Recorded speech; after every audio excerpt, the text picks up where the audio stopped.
Hello guys, कैसे आप सब। पुनः आप सबका स्वागत है आपके अपने YouTube channel CBSE classes bye Goswami Ishwarchand. और आज मैं कोई नया एजुकेशनल क्लिप लेकर के नहीं आया हूँ या किसी चैप्टर का डिटेल या उसको पढ़ाने के लिए मैं नहीं आया हूँ, बल्कि आज मैं आपको एक इन्फॉर्मेशन, एक सूचना देने के लिए आया हूँ, जो कि 5 जुलाई की डेट में सीबीएसई बोर्ड ने एक सर्कुलर जारी किया है। और ये सर्कुलर सारे स्कूल हेड्स के लिए है और उन सभी बच्चों के लिए है जो 9th और 10th में सीबीएसई बोर्ड में 11th या 12th में पढ़ते हैं। 9th से लेकर के 12th तक के सारे बच्चों के लिए बहुत ही बड़ा चेंज है ये, जो सीबीएसई बोर्ड के थ्रू ये किया गया है। और ये चेंज क्या है तो आप इसके सब्जेक्ट को पहले जानेंगे। यहाँ जो लिखा हुआ है इसको मैं आपको समझाता हूँ। ये लिखता है कि special scheme of assessment of board examination classes 10 and 12 for session 21-22।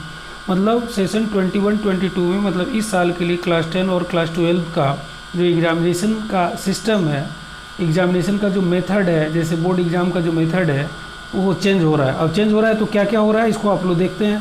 ये तो जो भी मतलब स्कूल हेड्स को चिट्ठी लिखी गई है इसको आप पढ़ करके देख सकते हैं। मेन बातों को मैं यहाँ आपको समझाता हूँ। जैसे स्पेशल स्कीम यहाँ 2 है, ये दिया हुआ है कि special scheme for 21-22 academic session to be divided into 2 terms with approximately 50% syllabus in each term।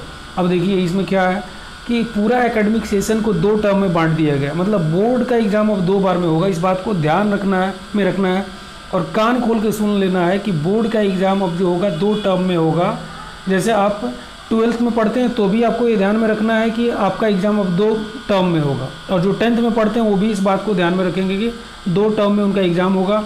पहला टर्म क्या होगा, अच्छा वो बता रहा है कि 50% का होगा। मतलब पहले टर्म में 50% सिलेबस आएगा, दूसरे टर्म में 50% आएगा। अब पहले टर्म में क्या आएगा इसको हम लोग देखते हैं। The syllabus for academic session 21-22 will B divided into 2 terms by following a systematic approach by looking into the interconnectivity of concepts and topics by the subject experts, and the board will conduct examinations at the end of each term on the basis of bifurcated syllabus. मतलब जो syllabus bifurcate किया गया रहेगा या जो भी syllabus होगा वो एक्सपर्ट्स के द्वारा जो क्वेश्चंस बनेंगे, जो कंसेप्ट्स या टॉपिक्स है उनके हिसाब से आपके 2 टर्म्स में एग्ज़ाम होंगे, ये बता रहा है। उसके बाद कह रहा है कि this is done to increase the probability of having board conducted classes 10th and 12th examination at the end of academic session. ये कह रहा है कि 10th और 12th का जो एग्जामिनेशन है, इस एग्जामिनेशन का में जो प्रोबेबिलिटी है, मतलब बोर्ड कंडक्टेड क्लासेस का जो संभावना है उसको बढ़ाने के लिए ऐसा किया गया। आगे लिखता है the syllabus for board examination 21-22 will be rationalise similar to that of the last academic session to be notified in July 2021। मतलब ये बोर्ड का जो सिलेबस है 10th या 12th का, इस सिलेबस को रेशनलाइज किया जाएगा। रेशनलाइज करने का मतलब कि आप ऐसे समझ लिए छोटे शब्दों में कि उसको कम किया जाएगा ताकि आपको की जो पढ़ाई मिस हुई है उसको कॉप अप किया जा सके। उसके बाद for how ever academic transactions how ever school will follow the curriculum and syllabus release by the board with circular ये 1001 सीबीएसई एकेडमिक सर्कुलर 2। मतलब ये जो एकेडमिक सर्कुलर है उस हिसाब से उनको ये समझना होगा या करना होगा जो दिया गया। School will also use alternative academic calendar और इनपुट्स फॉर द एनसीईआरटी और ट्रांजेक्टिंग द करिकुलम। मतलब जो करिकुलम मिला है या जुलाई में जो दिया जाएगा, नोटिफाइड इन जुलाई 2021, मतलब जुलाई में जो सिलेबस दिया जाएगा उसके अकॉर्डिंग करना है। आगे efforts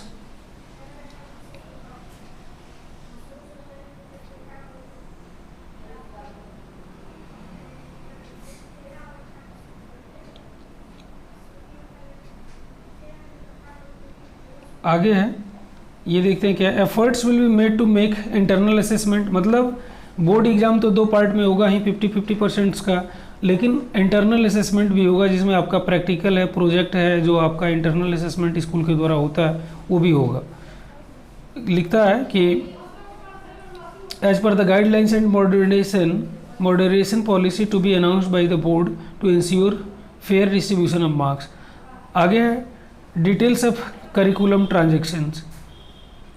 Schools will continue teaching in distance mode till the authorities permit in the person mode of teaching in the school, मतलब डिस्टेंस मोड से जो पढ़ाई अभी ऑनलाइन हो रही है वो चलता रहेगा, और जब तक परमिशन नहीं मिलता फेस टू फेस पढ़ाने के लिए तब तक ऐसा चलता रहेगा। अब क्लास 9, 10 का इंटरनल असेसमेंट क्या है इसको देख लीजिए।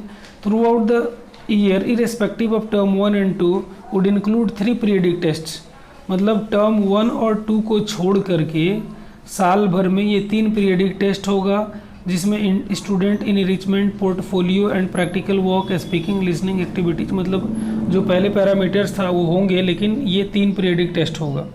आगे है क्लासेस 9th, 11th और 12th के लिए। Throughout the year irrespective of term 1 and 2 include end of the topic end और unit test, exploratory activities, practices, projects, ये सब जैसे क्लास 12 में होते रहे थे वैसे होते रहेंगे। School would create a student profile for all assessment undertaken over the year and retain the evidences in digital format। मतलब स्कूल को कह रहा है कि वो सारे रिकॉर्ड्स को, स्टूडेंट्स के प्रोफाइल को मेंटेन रखेंगे, सारे मार्क्स को अपडेट रखेंगे डिजिटल फॉर्मेट के रूप में, या हार्ड कॉपी, सॉफ्ट कॉपी जो भी है उसे करते रहेंगे। ये तो स्कूल की बात होगी। स्टूडेंट्स के लिए और क्या है यहाँ देखिए, ये लिखता है कि टर्म 1 एग्जामिनेशन के बारे में समझाता है। At the end of the first term the board will organise term 1 examination in a flexible schedule to be conducted between November and December, मतलब नवंबर और दिसंबर 2021 में फर्स्ट टर्म एग्जाम आपका होने वाला है। ये ब्रेकिंग है आप सबके लिए और पूरा ही ध्यान देने वाला है। आप ये सोचकर नहीं चलेंगे कि मार्च अप्रैल में आपका केवल एग्जाम होगा, आपका एग्जाम अब नवंबर दिसंबर में ही होने वाला है। और ये एग्ज़ाम जो टर्म 1 का एग्ज़ाम होगा, जो कह रहा है window period with a window period of 4 to 8 weeks for school situated in different parts of country और अब्रोड, मतलब देश विदेश में जो स्कूल्स हैं उनके लिए 4 से 8 सप्ताह का ये समय होगा। इसी 4 से 8 सप्ताह का मतलब हो गया 1 से 1.5 महीने के अंदर, 1 से 1.5 महीने का ये मतलब एग्ज़ाम की कंटिन्यूटी होगी। इसी समय के दौरान 1 से 1.5 महीने के दौरान आपका एग्ज़ाम होगा। अब कह रहा है dates for conduct of examination will be notified subsequently, और डेट भी आगे आपको ऐसे ही दिया जाएगा, जैसे ये नोटिफिकेशन हुआ वैसे डेट भी मिलेगा। The question paper will have multiple choice questions. हाँ, ये सबसे बड़ा इंपॉर्टेंट फैक्ट है टर्म 1 को जानने के लिए आपके लिए। टर्म 1 एग्जामिनेशन जब भी होगा तो मल्टीपल चॉइस क्वेश्चंस का होगा, मतलब ऑब्जेक्टिव टाइप होगा, और उसमें कहता है इंक्लूडिंग केस बेस्ड एमसीक्यूज। ये केस स्टडी जो आप करते हैं उसके बेस्ड होगा। MCQs on the assertion, reasoning type भी होगा। Duration of test will be 90 minutes, और ये 90 मिनट्स का होगा। It will cover only rationalised syllabus of term 1 only, और टर्म 1 का जो रेशनलाइज सिलेबस होगा, मतलब जो सिलेबस दिया गया है उस सिलेबस के हिसाब से, जो मतलब आपको सिलेबस मिलेगा उस सिलेबस का 50% आपको इसमें कवर किया गया रहेगा। 90 मिनट्स का होगा और 50% का ये होगा। इस बात को ध्यान में रखना है कि एमसीक्यू क्वेश्चंस होंगे, ऑब्जेक्टिव टाइप क्वेश्चंस होंगे, इनको ओएमआर शीट पे भरना होगा। आगे फिर देखते हैं क्या है। Questions paper will be sent by CBSE to schools along with marking scheme, और मार्किंग स्कीम के साथ ये सीबीएसई के द्वारा क्वेश्चन ये भेजा जाएगा, आपका क्वेश्चन पेपर भेजा जाएगा। The exams will be conducted under the supervision of external centre superintendent, और सेंटर सुपरिटेंडेंट होंगे जो एक्सटर्नल होंगे, वहीं आकर के एग्जाम कंडक्ट कराएंगे। The responses of students will be captured on OMR sheets. OMR sheets पर रिस्पॉन्सेज होंगे, मतलब आंसर आपको ओएमआर शीट पे देना होगा। After scanning may be directly uploaded at CBSE portal of, और alternatively may be evaluated at and marks obtained will be uploaded by the school on the very same day. कह रहा है कि या तो स्कूल के द्वारा इसको जांच किया जाएगा और जांच करके उसी दिन अपलोड कर दिया जाएगा, या इसको स्कैन करके सीबीएसई पोर्टल पे भेजा जाएगा। Captured on OMR sheets which after scanning में भी directly uploaded at CBSE portal, मतलब ये जैसे एग्ज़ाम होगा, एग्ज़ाम होने के बाद स्कैन करके डायरेक्ट सीबीएसई के पोर्टल पे भेजना होगा। इसका सेंस ये है। Marks of term 1 examination will contribute to the final overall score of students. और टर्म 1 का एग्ज़ाम भी, टर्म 1 का मार्क्स भी आपके फाइनल एग्ज़ाम के मार्क्स के रूप में और स्कोर के रूप में इसको दिखाया जाएगा। अब टर्म 2 एग्ज़ाम है, उसको वो क्या है उसको समझिए आप। At the end of the second term the board would organise term 2 और ईयर एंड एग्जामिनेशन, मतलब जब सेकेंड टर्म जब खत्म होगा तो आपका टर्म 2 एग्जामिनेशन या ईयर एंड एग्जामिनेशन, मतलब साल की समाप्ति का एग्जामिनेशन, मतलब फाइनल एग्जामिनेशन आपका होगा। वो भी रेशनलाइज सिलेबस, जो सिलेबस रेशनलाइज किया जाएगा उसका 50% रहेगा, approximately 50% of the entire syllabus. और एंटायर सिलेबस का मतलब पूरे सिलेबस का 50% होगा। इसको ध्यान में रखना है कि 50% ही टर्म 2 में भी होगा। The examination would be held around March April 2022 और 22 के मार्च अप्रैल में एग्जामिनेशन होगा और एग्जामिनेशन सेंटर फिक्स्ड होंगे बोर्ड के द्वारा। द पेपर विल बी अब 2 आवर्स ड्यूरेशन, ये पेपर 2 घंटे का होगा and have questions of different formats, अलग अलग फॉर्मेट्स के क्वेश्चंस होंगे जो सीबीएसई बेस्ड होंगे, सिचुएशन बेस्ड होंगे, ओपन एंडेड शॉर्ट आंसर्स होंगे, लॉन्ग आंसर टाइप होंगे। मतलब इसमें आपको वो MCQs टाइप नहीं होगा। इन case the situation is not conducive for normal descriptive examination और 90 minutes MCQ based exam will be conducted at the end of the term 2 also. अब ये कह रहा है कि अगर सिचुएशन कंडीसिव नहीं रहा, कंडीसिव मतलब फेवरेबल नहीं रहा या सिचुएशन खराब रहा, जैसे मान लीजिए उस समय फिर पेंडेमिक आ गया, कोरोना आ गया, फिर उस समय तो ये एग्जामिनेशन 90 मिनट्स के मोड में बदल जाएगा और ये भी MCQ ही होगा। मतलब मल्टीपल चॉइस क्वेश्चंस होंगे। मल्टीपल चॉइस क्वेश्चंस मतलब ऑब्जेक्टिव टाइप्स होंगे। कब? जब सिचुएशन खराब हो जाए, पेंडेमिक हो जाए, फिर बंदी की बात हो जाए। आगे है marks of term 2 examination would contribute to final overall examination, और इसका भी मार्क्स ओवरऑल एग्जामिनेशन में वो होगा, कंट्रीब्यूट होगा। मतलब इसका भी फाइनल एग्जामिनेशन में मार्क्स ऐड होगा, मतलब टर्म 1 और टर्म 2 का मार्क्स ऐड होगा।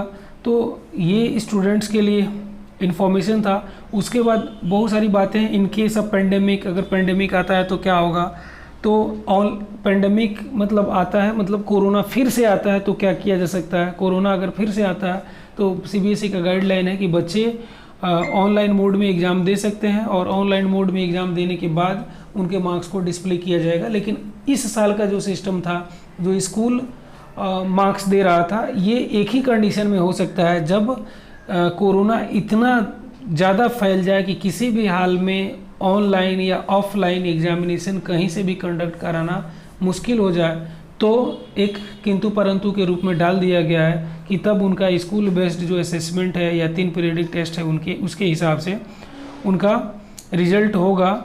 और वो आपको मतलब यहाँ ये लास्ट जो पॉइंट दिया गया, इसको मैं पढ़ करके समझाता हूँ और इससे आप समझ सकते हैं। लिखता है कि in case the situation of pandemic forces complete closure of schools and board conducted term 1 and term 2 exams are taken by the candidates from home in session 21-22। कहता है कि अगर स्कूल कंप्लीट क्लोजर में चला जाए और बोर्ड ये हो जाए, लिखता है कि in case the situation of pandemic forces complete closure of schools, मतलब स्कूल की पूरी बंदी हो जाए, and board conducted term 1 and term 2 examinations are taken by candidates from home in session 21-22, और होम मतलब घर से 21-22 सेशन में बच्चों के द्वारा कैंडिडेट्स के द्वारा खुद जो एग्ज़ाम ऑनलाइन मोड में लिया गया हो, तो क्या होगा। Candidates from home in session 21-22 के द्वारा जो एग्ज़ाम बच्चों के द्वारा खुद लिया गया हो तो क्या होगा, तो result would be computed on the basis of the internal assessment, practical project, work theory marks, term 1 and term 2 examination taken by the candidate from home in class 10-12 subject to the moderation और other measures to ensure validity and reliability of the assessment. तो इस situation में मतलब जब पूरा complete closure हो जाए, school पूरे के पूरे बंद हो जाए, किसी भी हाल में ऑफलाइन मोड में एग्ज़ाम अगर नहीं होता है, तो स्टूडेंट्स अपने द्वारा जो टर्म 1 और टर्म 2 का एग्ज़ाम ऑनलाइन मोड में जिन्होंने लिया है, इन सब का मार्क्स एक्यूमुलेटिव फॉर्म में, मतलब एक्यूमुलेट होकर के उनका डिस्प्ले होगा फाइनल रिजल्ट में। तो ये सब के यही था स्टूडेंट्स आज का न्यूज़। आप सभी इसको ध्यानपूर्वक मुझे लगता है सुने होंगे, और ये कंप्लीट अपडेट है आपकी एग्जामिनेशन से संबंधित। मतलब अब हम लोग ये कह सकते हैं, मतलब कुछ फाइन ट्यून करें या पॉइंट वाइज आए, तो आप पहला पॉइंट आप ये जान लीजिए कि आपका एग्ज़ाम चाहे 12th का हो चाहे 10th का हो, इस सेशन में आपका एग्ज़ाम 2 टर्म में होगा, फर्स्ट टर्म और सेकंड टर्म। फर्स्ट टर्म आपका नवंबर-दिसंबर में होगा। फर्स्ट टर्म एकदम कंप्लीट ऑब्जेक्टिव होगा, 50% सिलेबस होगा, 90 मिनट का होगा, ऑब्जेक्टिव क्वेश्चंस होंगे। ऑब्जेक्टिव क्वेश्चंस होगा मतलब कि आप ये समझ लें कि 4 ऑप्शंस होंगे, उसमें से राइट ऑप्शंस को कलर करना होगा। OMR शीट पर होगा। OMR शीट मतलब आप एक क्वेश्चन का 4 ऑप्शन होगा, उसमें से जो सही होगा उसको कलर करेंगे, इस तरह से आपका रिस्पॉन्स रिकॉर्ड होगा, उसको सेम डे में स्कैन करके बोर्ड को भेज देना होगा। ये पहला है। और टर्म 2 का एग्जामिनेशन जो होगा वो मार्च अप्रैल में होगा, वो भी 50% होगा सिलेबस का, और वो जो है MCQ का तब नहीं होगा जब नॉर्मल सिचुएशन रहेगा, वो MCQ का तब नहीं होगा जब नॉर्मल सिचुएशन रहेगा। तब क्या रहेगा, तो उसमें शॉर्ट क्वेश्चन आंसर्स हो सकते हैं, लॉन्ग क्वेश्चन आंसर्स हो सकते हैं, डिस्क्रिप्टिव हो सकते हैं, या अन्य टाइप क्वेश्चंस के भी हो सकते हैं। तो वो ऑब्जेक्टिव नहीं होगा, मतलब MCQ नहीं होगा अगर नॉर्मल सिचुएशन नॉर्मल सी रहती है तो।